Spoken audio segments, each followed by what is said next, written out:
lost in the stacks with the eccentric bookman.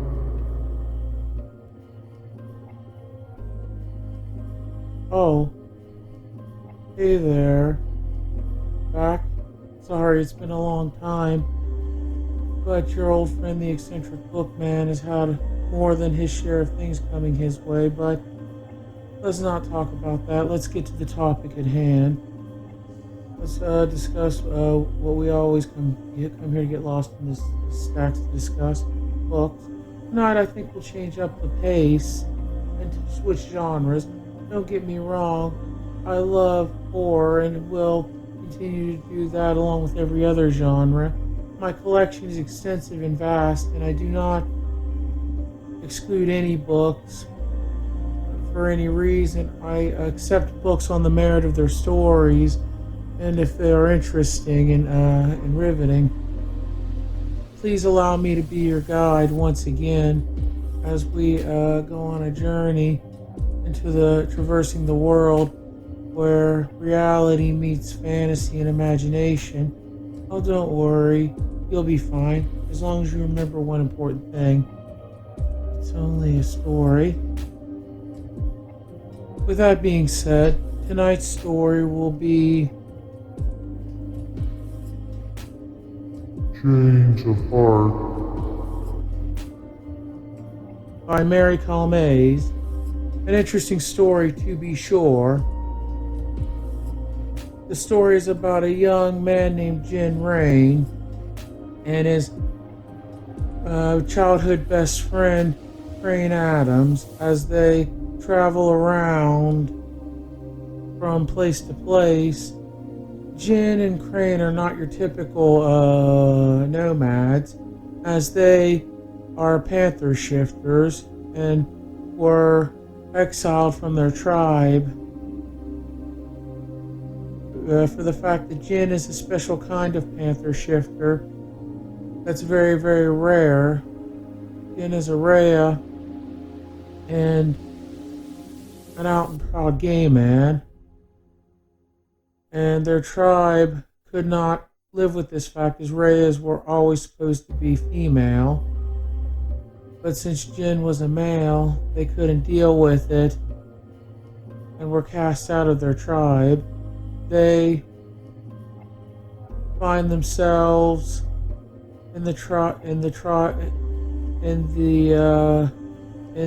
territory of another Semel's tribe, and Jin urges Crane to be very careful. But one night, when they were walking home from their jobs at an exclusive nightclub, they catch sight of a young girl being chased by a group of panthers. This would be very strange to most people, but not to them, as they understand. Deciding to help the girl, they change and go after her. Coming to her defense, they're able to save her from the other group of panthers, fleeing the scene after Jin senses that her people are on their way to collect her and not wanting to face repercussions for being in another panther tribe's territory. In this story, there are panther tribes all around the world, and they all govern their own territories. Jin and Crane's tribe are not the only tribe of panther shifters. The tribal land that they are in currently is the tribe of Mofdat, and unwittingly, by saving the girl, they saved the sister of the tribe's Semel. Semel is the leader of the tribe, and fearing repercussions for being there without permission, Jin urges Crane to flee the scene with him, but is intercepted on the way home by Andrian Basarigan, a Katiyu, a soldier, a fighter, and Andrian urges Jin that Logan will not be upset that they're in his territory. They saved his sister, he was in their debt, and after breaking bread and having a meal, with Andrian and his men. Andrian drops Jin and Crane off at their apartment building, and agrees not to tell Delphine, the female panther they saved, that he had saw them, that about them, only that he had saw them, and made sure they were okay.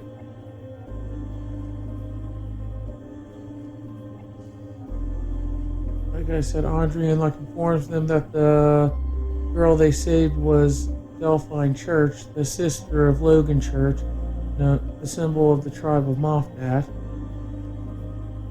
A few months later, Andrian said that he would put in a good word for them, and they had permission, and that he would make sure that Logan would be okay with them being in his territory, especially since their boss at the club wanted Jin to take over as manager of his restaurant by the sea, but it was in Logan's territory. They managed to gain partial membership with another tribe that lives close to the tribe of Mofdat, the tribe of Haket. The Semel of the tribe being Christoph Danvers. Only Jin reveals that it wasn't Christoph who inducted him into their tribe. It was his wife, Talon Danvers, and being the son of his tribe Semel, Jin knows Panther law inside and out, and has used it many times to get out of sticky situations. He informed Talon that she could also accept people into the tribe, and that's how they gained admittance to the tribe of Hakat. And as I said, being the son of a Sylvan, Mitchell Rain, Jin knows Panther law inside and out. And Jin and Crane a few months later are in a good place with Jin being the manager of the restaurant, but eventually gets into breaking up and diffusing a situation with Yuri Kosa, the Shasaru of the tribe of Mofdat. And the Shasaru is like the enforcer, the muscle. And in a drunken belligerent fit, he was snarling at one of Jin's servers till Jin stepped out on the patio and told the young man to go back inside, revealing to Yuri that he was a cat, a panther shifter, and not only that but a Rhea. Yuri dropped to his knees and begged for forgiveness for his behavior, but wondered why a Rhea would be on his own without his mate. Jin, fearing that Yuri would discover that he had no mate, tried to get Yuri to leave as quickly as he could, but the plot thickens when Delphine Church shows up. Yuri is suspicious and believes that Jin may be unmated, but he is able to get Yuri to leave by telling him that he has a mate, and the name of his mate is Crane Adams. And after this, Jin urges Crane, telling him they have to leave because he knows that Crane is no Semel, and as soon as he meets another Semel, he'll know, or even the tribe, they'll know he's not a Semel. But Crane doesn't want to leave as they've put down roots there. But Jin eventually pushes him and convinces him to leave. When they get home and they find out from a animal control worker that a large cat has been stalking their building, meaning somebody else was watching them. Crane didn't want to leave without saying goodbye to his friends, so they went to his favorite bar so Crane could say goodbye to his friends. Jin, feeling horrible about it, making his friend leave, but he didn't feel he had a choice, as he had met other Semels before, and they were not his mate, and they didn't take rejection too well. Jin is very distrusting of people, but rightly so, as his own father, Mitchell Rain, said it was his duty to kill him so Assemble would never have to give up their legacy to be with him. Before Jin and Crane were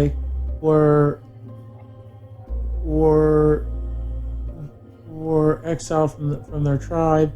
The entire tribe brutally beat them almost to death and left Jin on the side of the road, barely surviving because Crane had come to his aid and saved him.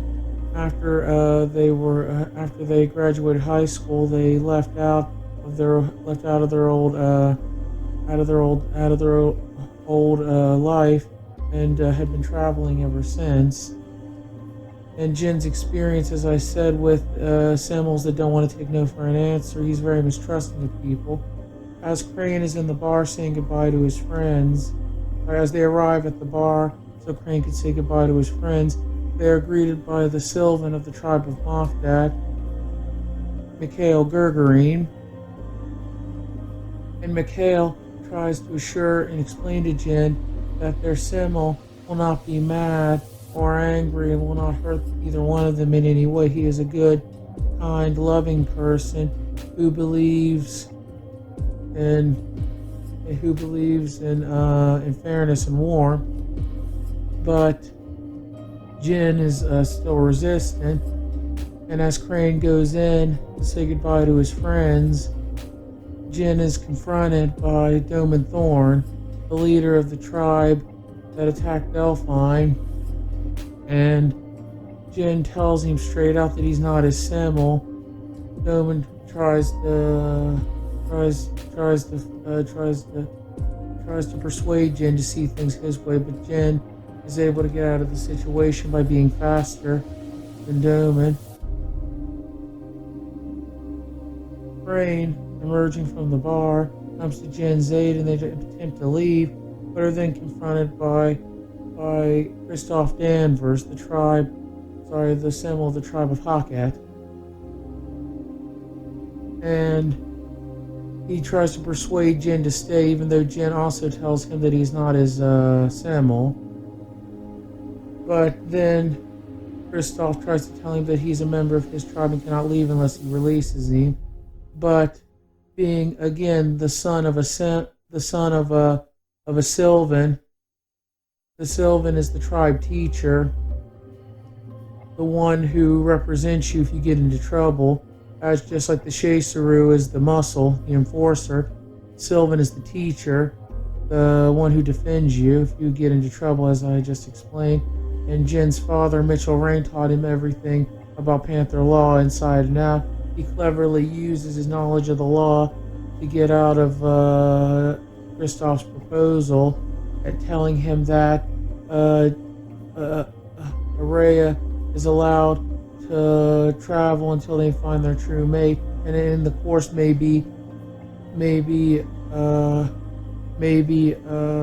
belong to many tribes. So he was free to leave with his Beset. The Beset is the chosen guardian of the Rhea and belongs to the Rhea.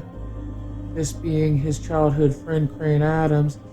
He explains to Christoph that he's free to leave with his Beset anytime he wants to, and leaves Christoph in the middle of the street. Mikhail tries once again to persuade Jin into coming to meet Logan, telling him that Doman and Christoph got a chance to meet him. It's only fair that Logan get a chance to see Araya at least once in his life, as they are so rare. And finally, with Crane pushing to see what Logan would have to say, after Mikhail promised that even if Jin is not Logan's mate, Logan still give them sanctuary in his land, and Mikhail responds by telling them of course. So finally Jin decides to meet with Logan and goes up and gets in the car while Yuri and Mikhail drive them up through the mountain range to Logan's house in the mountains. On the way up, they explain to both Crane and Jin that there's a party going on, as they're having a ceremony, as Logan is about ready to marry Simone Danvers, the sister of Christoph Danvers, and join in a covenant bond. so the house will be packed. Jen at this point asks Mikhail if he would be okay with his Simmel having a male lover, and he said, if fate chooses to gift my Simmel with with a male mate and Rhea at that, and who am I to question it? But like you said, Jen, you may not even be Logan's true mate. Crane launches into a whole bunch of questions asking why most of the members have Russian-style names. Mikhail explains that not everybody in the tribe of Moffat is Russian, just Logan's family, his, and Yuri's, and a few others. Steven's going so far as I believe to say that if they wanted to say Logan's name correctly in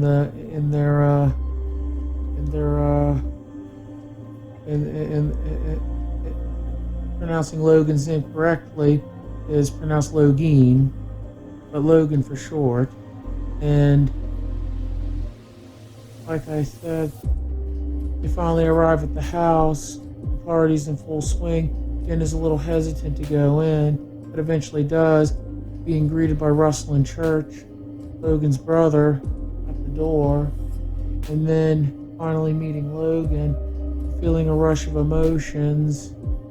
Logan softly asking Jen to only look at him with a calm, warm tone. Logan and Jen know exactly what each other is feeling as Jen's worst fears is confirmed, and Logan knows that Jen is his mate as Jen realizes that Logan is his Simmel. As Jen told Kristoff earlier, that it is the Simmel that chooses the mate and he wasn't his. But Jen at this point knows that Logan is his and is still fighting against it, as he claims he does not want a mate or even need a mate or a Simmel. Logan turns to Russell and Church, and tells him to tell them that it's off. And Russell is afraid that he'll get blamed for it, but Logan calmly tells him that no matter if he tells them it's off, the moment he looked at Jen, it was already done, so the fault was with nobody, and that it was okay. Russell goes away to give their family the news. Jen tries to leave, but Logan is able to convince him to stay and let him give him a tour of the grounds. To which, after that, they have dinner, and Jen gets to meet the rest of Logan's family, his mother and his father, and is very touched by the warmth of his family, realizing that Mikhail and Yuri were telling the truth, that Logan was a very loving and warm person, and not in any way like any other Simmel he had ever met. Entitled and used to always getting what they want. Logan being being worlds different. Eventually, Kristoff attempts to lure Jen away during the party, but Logan sternly tells him to leave. After which Logan gives Jen the mark that signifies that he's mated, and that he belongs to Logan. In the morning, Jen wakes up to hear an argument going on between Logan and his father, Peter Church, and one of his brothers, with Simone Danvers in the mix. Simone arguing that she won't release Logan from their bond, from their marriage, and he tells her, and he reminds her in Panther Law that Simmel may leave their Rayara at any point when they find their Rhea. He said he'd waited his whole life for his Rhea, and now fate was rewarding him. But Peter and his brother strongly objected, saying that he couldn't take a male mate. Simone even willing to share Logan with Jen, as Jen could not bear children, but Logan had no interest, telling her that he never meant to give her the wrong idea or to lead her on if she thought that it was anything more than an amicable business arrangement between their tribes. And he apologized, but he didn't love her, that the marriage was just convenient, that he offered her, if she had her heart set on getting married, he offered her his brothers, or she could choose her own husband. Jin heard most of this conversation before Logan walked over and closed the door so they wouldn't disturb him. He slid on his clothes and tried to slip out the back door to the kitchen, but the Kristoff's people stopped him, telling him that they had Crane Adams and would hurt him if he didn't come with them. So Jin went with them and they released Crane. They had Jin at Kristoff's club, shackled with silver shackles. In this, I guess silver shackles are like. So I guess silver is like to panther shifters in this story, like silver is to werewolves in the old story. It's harmful. But Jin, being able to change and shift faster than most shifters, was able to slip out, and he slipped out of the room after finding his clothes, but was pursued by men in suits. Before they could capture him, he bolted through a door and into the club. Finding Talon Danvers, he assimilated into a group of girlfriends, and Talon and her friends seemed to be protecting Jin until Avery Caden, the chaser of the tribe of Hawkette, leaned over and whispered something in her ear. Then her demeanor changed from calm and party girl to the flat-out murderess. She led Jen outside with her murderous intent, sensing Talon's distress over having her position threatened by the appearance of Araya. Jen tells Talon that he's made it to Logan Church and she has nothing to worry about. Her demeanor changes instantly, and she puts Jen in the limo, sending back to Logan, telling him, don't worry about it. It's only Simone's life you're messing up. And instead, Jin asks to be taken home. In the morning, Yuri finds Jin and tells him that Logan demanded retribution for Kristoff taking Jin, and instead of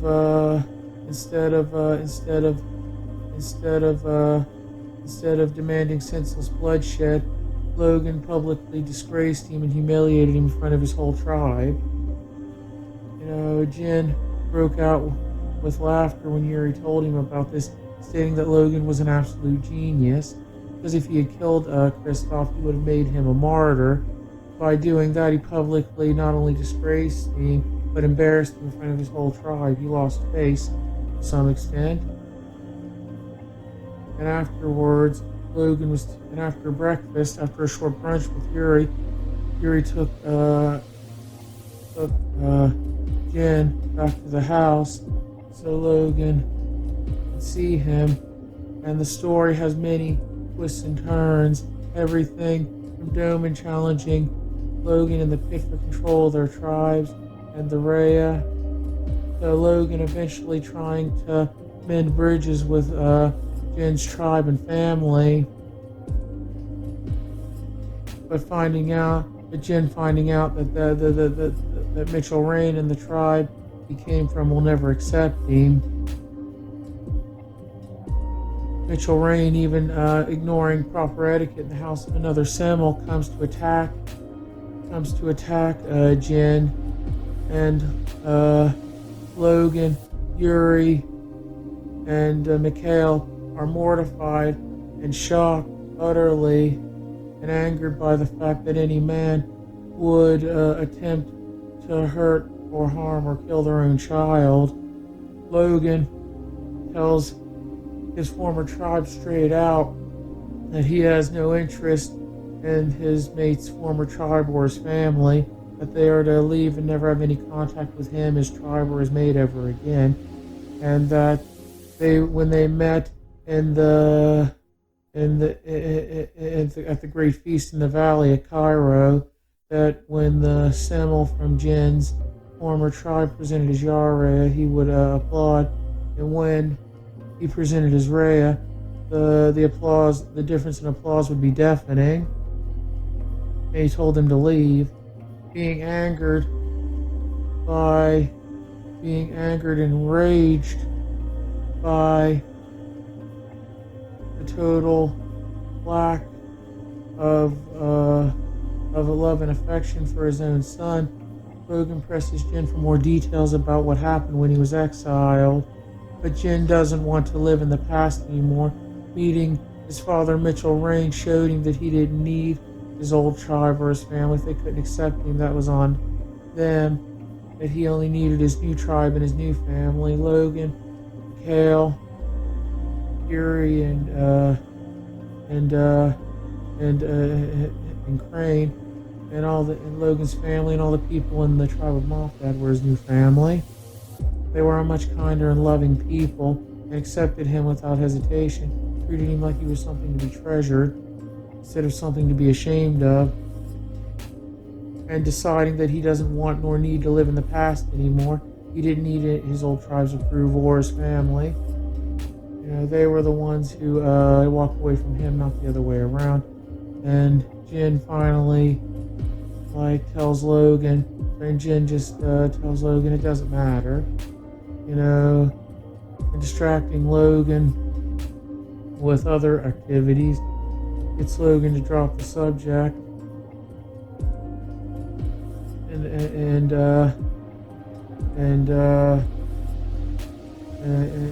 settles into his new life with his new family. I believe Mary Colmaze is a very good author, and this book is interesting and worth checking out. With that being said, I give it 5 bookmarks out of 5, which is my top rating. This is book 1 in a long-running series. Maybe we'll do the other ones down the road. If you'd like me to, please leave a comment below or on the video. And if you like this video in general, please like, subscribe, and comment. You can find these videos on Guillotine Cinema and Eccentric TV. And please come back to visit me, and feel free to get lost in the stacks. Oh, don't be alarmed. That's just an old friend dropping by for a late night snack. Kitty, be nice, we have guests. And please, try not to eat them on the way out.